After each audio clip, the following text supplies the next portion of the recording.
Dahil daw sa away sa sugal, sinaksak ang isang lalaki gamit ang basag na bote sa Baseco sa Maynila. Ang suspect, kaibigan pa ng biktima. Darito unang balita ni Nico Wahe. Nangantok na siya! Huwag ka tol. Huwag ka matulog, kuya. Kaya mo pa? Halos maghingalo na ang isang lalaki habang nakasakay sa tricycle para itakbo sa ospital. Ang lalaki sinaksak ng basag na bote sa kanyang sentido sa Baseco sa Maynila. Sarili niyang kaibigan ang sumaksak sa kanya. Nahuli ang suspect na kinilalang si Tony Pangilinan. Kwento ng mismong suspect, nagsimula yan matapos siyang yayain magkarakrus. Kumakain po kasi ako, bigla po ako nagising po ng pangara.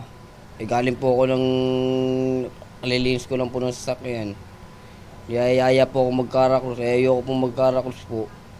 Nabastusan daw si Pangilinan kaya siya umamba ng suntok. Pero gumanti ang kaibigan kaya napuruan si Pangilinan. Kinaladkad pa raw siya, kaya para makaganti sinaksak niya ang kaibigan.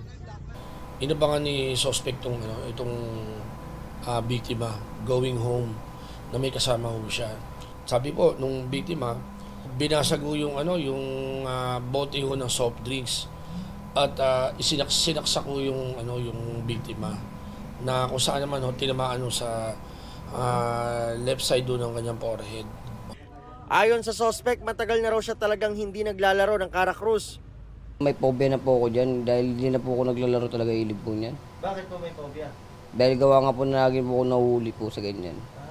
Nagsisisi raw si Pangilinan sa nagawa sa kaibigan. Frustrated murder ang kaharapin ng suspect. Ligtas naman na ang biktima at nagpapagaling.